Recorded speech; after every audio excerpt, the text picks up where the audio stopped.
大家好ไม่ทรงค่ะมื้อนี้เราอันกันมาได้จ้อมกันรายรัดความแขนะคะเนาะที่เป็น meaning มันแหแล้วก็ขึ้นแทงสาจ้องมันจ้อมกันหมายสีนะคะอันดับ16ที่ว่าช่วยนะคะเนาะช่วยที่ว่านอนนะคะเนาะชื่อเว่ยช่วยในนอนนะคะช่วยเจ้าเนี่ยก็นอนเหมือนกันค่ะเนาะแต่ว่าช่วยเจ้าเนี่ยมันได้เป็น verb กันเนาะที่ว่าเขานอนจังนั้นแหน่ก็ไล่ค่ะเนาะ是为睡记忆熬觉睡觉นอนนะคะ我เนี่ยได้เป็นขาเฮาเนี่ยค่ะเนาะ我ถงที่ว่าใกล้อำนั้นก็ใกล้ๆเฮ็ดจังนั้นอำนั้นก็ตาเสจังนั้นค่ะเนาะ10点10เนี่ยได้เป็น10ค่ะเนาะ10ค่ะเนาะ点เนี่ยได้เป็นโมงค่ะ10โมงเนี่ยค่ะเนาะ10点ได้เป็น10โมงเนี่ยค่ะ睡觉เนี่ยนอนค่ะเนาะ我通常10点睡觉ค่ะเฮาใกล้นอน10โมงเนี่ยค่ะเนาะเหมือนจังว่าเฮาใกล้นอนในใกล้นอน10โมงกุดค่ำเนี่ยเนาะกลางค่ำเนี่ยเฮาได้ใกล้นอน10โมงกุดค่ำมาประมาณไหนจังนั้นได้เป็น9โมงแหน่11โมงแหน่จังนั้นเนี่ยค่ะเนาะแต่ว่าอันเฮาใกล้เฮ็ดตาสีนั่นได้เป็น10โมงเนี่ยค่ะก็เฮาใกล้นอนตาสีนั่นได้เป็น10โมงจังนั้นเนี่ยค่ะเนาะแต่ว่าจังนั้นแหน่เฮาได้ใจถงฉังเนี่ยค่ะเนาะใกล้อันนั้นก็ตาสีจังนั้นเนี่ยค่ะนับ17ที่ว่าฉีเนี่ยค่ะเนาะฉีเนี่ยที่ว่าลูกเนี่ยค่ะเนาะเหมือนจะว่าฉีในที่ว่านั่งให้ลูกแน่อันนั้นก็นอนให้ลูกมาแน่เนี่ยก็ใจเลยค่ะเนาะ起来ลูกมาจังนั้นค่ะเนาะ起床ในซ้ำได้เป็นนอนลูกเนี่ยค่ะเนาะ吃午安床起床吃午安床起床นอนลูกนะคะ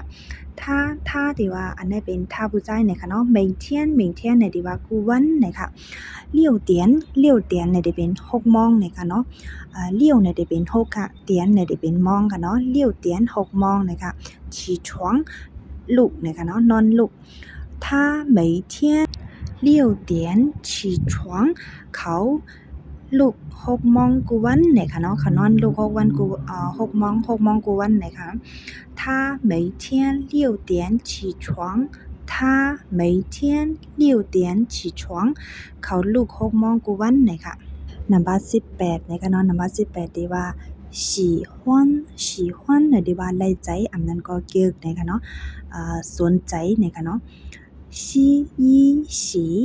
欢喜欢นะคะ喜欢喜欢เกี่ยวไล่ใจสนใจนะคะเนาะ喜欢吃เนี่ยเกี่ยวกินสนใจกินไล่ใจกินนะคะเนาะชื่อเนี่ยกินนะคะเนาะ我เนี่ยได้เป็นขาเฮาค่ะเนาะ喜欢เกี่ยวชื่อเนี่ยเกี่ยวกินนะคะเนาะ冰淇淋เนี่ยได้เป็นไอศครีมนะคะเนาะไอศครีมยี่แค่มงนะคะเนาะ我喜欢吃冰淇淋ข้าวเกี่ยวกินสนใจกินไอศครีมสนใจกินยี่แค่มงนะคะเนาะนัมเบอร์19นะคะเนาะนัมเบอร์19ที่ว่า知道เนี่ยที่ว่าฮู้นะคะเนาะ知ได้เอา知道ฮู้นะคะเนาะ我เนี่ยได้เป็นเขา知道เนี่ยฮู้เขาฮู้นะคะเนาะอันนั้นก็เฮาฮู้เฮาฮู้อยู่นะคะเนาะ你知道吗อันนี้ได้เป็นความถามค่ะเนาะ你เนี่ยได้เป็นสู知道เนี่ยเป็นฮู้นะคะเนาะมาเนี่ยได้เป็นความถามค่ะ你知道吗สูฮู้อยู่ห้านะคะเนาะสูฮู้ห้าถามเบิ่นจังนั้นนะคะเนาะที่ว่า你知道สูฮู้อยู่ห้านะคะเนาะนัมเบอร์20ที่ว่าอ้ายนะคะเนาะอ้ายที่ว่าฮักนะคะเนาะอ้ายนี่ที่ว่าฮักนะคะอ้ายเหริงเนี่ยได้เป็นก็ฮักนะคะเนาะ